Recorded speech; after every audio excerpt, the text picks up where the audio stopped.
Hi YouTubers! So today I'm going to tell the story of how I quit homesteading after our first year. I'll spoil the ending right away. I didn't really quit. I didn't quit permanently. We're still at it. A year and a half after that, we've found our feet again. But I just thought it might be helpful, especially for those of you who are making changes like this, or might be in the middle of it yourself, or might be hoping to make a change like this. I just think it's great if we're honest with each other about how hard things can be. So first I'll try and tell a little story of how we started in the first place. It's a little complicated or confusing for us to talk about why we moved off the grid because there were so many different reasons. When people ask me, I never quite know what to say because it was everything. You know, I tend to be concerned about the issues of American lifestyle being extremely unsustainable. And I'm also concerned about where our stuff comes from, that it goes through pathways that are very destructive to other human beings and to the natural world. Nick is really concerned about his independence, about being able to use his skills to directly benefit the people he loves, rather than having to go through all these other channels in which a lot of the value gets stripped off and is helping other people rather than the people he's actually trying to help. So he wanted to be a homemaker in literal terms. He wanted to be somebody who could use his hands to support and care for his family. And what that evolved into for him was this dream of moving onto a piece of bare land and building a home according to his own values. That would be not a McMansion, not a really big house, but a beautiful house that carried his craftsmanship and his love for his family, just right there in every piece. Now for me, I came along with that, but there's always tension in when you have two adults involved. Who wants what can be kind of confusing. And to complicate matters, we had set a date for our leaving Boston. We were in Boston before this, which was the fall. And we didn't know when we set that date that we were going to be having a baby that fall. So we ended up buying our land pretty much the same time that I was giving birth to Sadie, who's now 3. You see her in all sorts of our videos. She's adorable, isn't she? So Nick was buying this piece of property at the same time that I was dealing with a newborn. And of course 2 other children too, 2 other very small children. So I think our first phase we were very starry-eyed and just so inspired and so ready for a change. The kind of excitement really carried us a long way. And when we first came out onto our property, a lot of the things that we felt in our first year were so empowering. It was really amazing to realize the things that we could do that we hadn't known that we could do. I had not really split wood before, and then here I was being able to heat my home with my hands from the wood in the woods around us. And that was great. We figured out how to make our water move from the spring to where we wanted it. It was a little while before we got those systems in any way finessed, but making those big moves in the first year just felt great. I didn't really know how to prepare for the mental strain. And I don't know that anybody does know how to prepare for the mental strain. I don't regret any of what we did, but I guess what I wanted to share mostly and just be completely transparent about is that once you make choices that are really in opposition to everything around you, you have to hold the line on those choices, and it's exhausting. It can be completely exhausting. You don't want to start fights with people who disagree with you. You don't want to make other people feel stupid. You don't want people to make you feel stupid. And that whole conversation can just be exhausting. I think it would be easier for me now because 3 years later I've found so many other people who are like-minded. But at the time, we were making this kind of leap out into the unknown, and it felt very alone.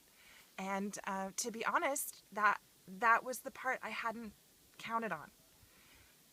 In addition to having some mistakes, some failures in our first year, in addition to having very small children, in addition to having financial strain, so that my husband had to travel away for work for more than a month at a time, right in the middle of that first winter, in addition to just not being accustomed to the level of darkness that you have in a yurt and when you don't have electricity, it all added up on me to a place where I had to reject. I had to say, this isn't working. This isn't what I imagined it to be, and I need to go back to the drawing board and say, my values haven't changed, and my concern that we need to come up with some way to live differently hasn't changed. I don't any less value my mother's teachings. My mother, who wrote the Encyclopedia of Country Living and was a part of the 70s Back to the Land movement. I'm not saying that these teachings are all throwaways, but for me, after 12 months of living off the grid in a yurt with my 3, at the time, very small children, I just couldn't do it anymore. I had just come to a stop. So what ended up happening is that I spent a couple of months in town. I went with my husband on one of his out-of-town jobs. And then what really helped was that I ended up spending about a month with my sister. I got a house-sitting gig. And so our second summer, I really wasn't on the land. I just was trying to get sorted out and get relaxed and get my feet under me and try to realize what it was that I had come for. There's also, in this story, there's an incident with a bear. One of the first times that I was left on the property with my 3 kids alone, and at that point we had no communication. We had no internet, certainly no cell phone. We had an entire bag of dog food in a place where the bear was able to get to it. And I've been careful telling this story because it's just so easy for people to say, well, that was just really dumb. And it was just really dumb. But I can't live with that much just criticism, it was really dumb. Well, let's all agree, having a bag of dog food where a bear could get to it was really dumb, because what happened was that the bear kind of moved in, it wanted to hang out. After it had the dog food, then it wanted to find the trash cans, and it just wanted to be around. My husband wasn't around, and I had very small children, and it was not a safe situation. And I think now I'm realizing that experience was trauma. I mean, I think that's the best word to use to describe it. But I still don't regret it. And I need to be able to be really clear that it was not a fun situation, it was not a safe situation, but I didn't actually have my children devoured by a bear. I mean, the level of safety, I did have a car, and I was able to get my kids in the car, and I was able to get to another place, and I was able to ask a neighbor for help. So it wasn't such a dangerous situation that I needed to reevaluate the entire situation, but it was a dangerous enough situation that I needed to think about it.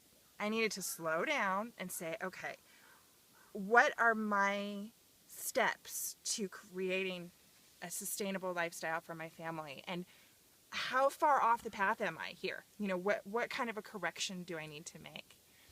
And it ended up being true for me that a couple of months off the property, and especially being close to my sister and watching our kids play together, it ended up being true that those things just helped me to get my center back on.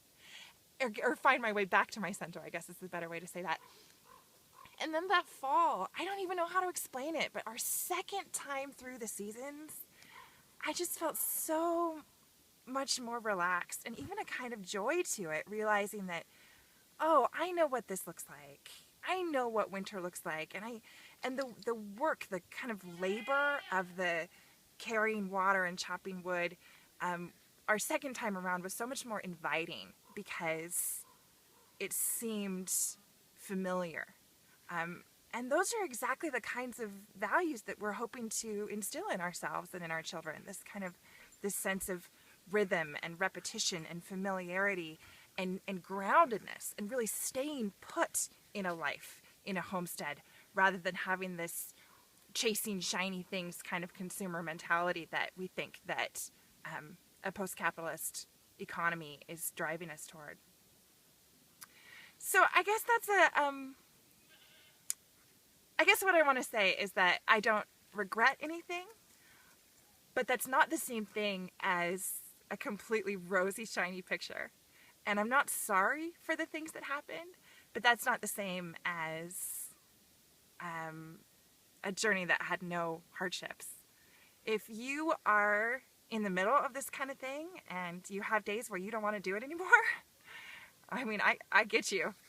And I respect that, and I think that's a part of the process of being full human beings and making a significant, permanent change in our lifestyle.